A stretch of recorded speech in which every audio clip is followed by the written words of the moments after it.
Egyptians were on edge Saturday after clashes between supporters and opponents of ousted President Mohammed Morsi left at least 30 people dead across the divided country. Emergency services official Amr Salama said 12 people were killed Friday in the Mediterranean coastal city of Alexandria when hundreds of Islamists descended on a rally by opponents of Morsi, opening fire with guns. Besides the 30 killed throughout the day, some 210 were wounded, Heath Ministry official Khaled el-Khatib told the Associated Press. Hours later, his deputy, Khaled el-Shater, considered the most powerful figure in the organization, was arrested in a Cairo apartment along with his brother on allegations of inciting violence, Interior Ministry spokesman Hani Abdel-Latif told the Associated Press. Earlier Friday, Egyptian troops reportedly opened fire on Morsi supporters outside Republican Guard headquarters near Cairo, where Morsi was believed held. There were initially conflicting reports on casualties, but an army spokesman denied Egyptian troops shot at Morsi supporters, saying soldiers fired only blanks and tear gas into the crowd. In Cairo, crowds of Islamists gathered to cross a bridge over the Nile River after nightfall and clashed with Morsi opponents near Tahrir Square and outside the state TV building.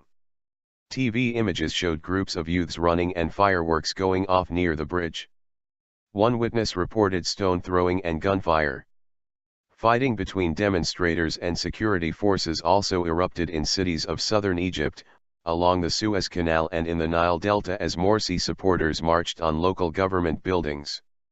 In a dramatic appearance, his first since Morsi's ouster, the supreme leader of the Muslim Brotherhood defiantly vowed the president would return. God make Morsi victorious and bring him back to the palace, Mohammed Badi proclaimed from a stage before a crowd of cheering supporters at a Cairo mosque. We are his soldiers, we defend him with our lives. Badi addressed the military, saying it was a matter of honor for it to abide by its pledge of loyalty to the president, in what appeared to be an attempt to pull it away from its leadership that removed Morsi. Your leader is Morsi. Return to the people of Egypt, he said.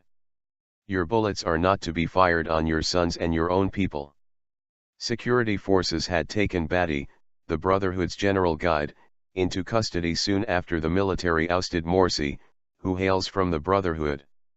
The first major militant attack, in the Sinai Peninsula early Friday, raised initial fears that the Islamists' extreme fringe could turn to violent retaliation for Morsi's ouster.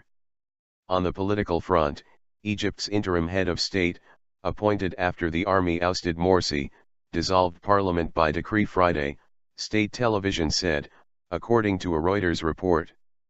Only the upper house, called the Shura Council, had remained active after military-led authorities dissolved the lower house shortly before Morsi was elected last year.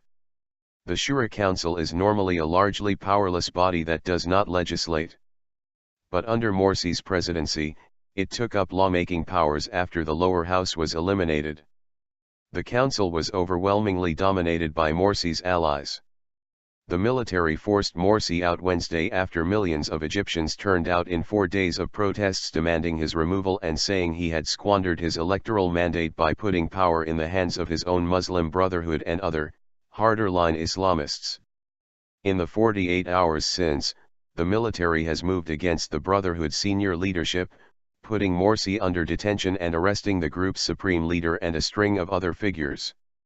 In other developments Friday, the African Union suspended Egypt from all its activities and the country's prosecutor general tendered his resignation in the wake of Morsi's removal. Suspension is the African Union's typical response to any interruption of constitutional rule by a member state. As mandated by the relevant instruments, the African Union Peace and Security Council decides to suspend the participation of Egypt in activities until the restoration of constitutional order, Edmore Kambadji, Secretary of the Peace and Security Council, said, according to a Reuters report. State prosecutors said that Morsi would face an investigation next week into claims that he insulted the presidency. Morsi was ousted in what was described by the presidential palace as a complete military coup. The White House has not labeled Morsi ouster a coup. Doing so would have U.S. aid implications. Morsi said on his presidential Facebook page that the military's action presents a military coup and it is unacceptable. The U.S. State Department condemned the violence and called on all Egyptian leaders to denounce the use of force and prevent further bloodshed among their supporters.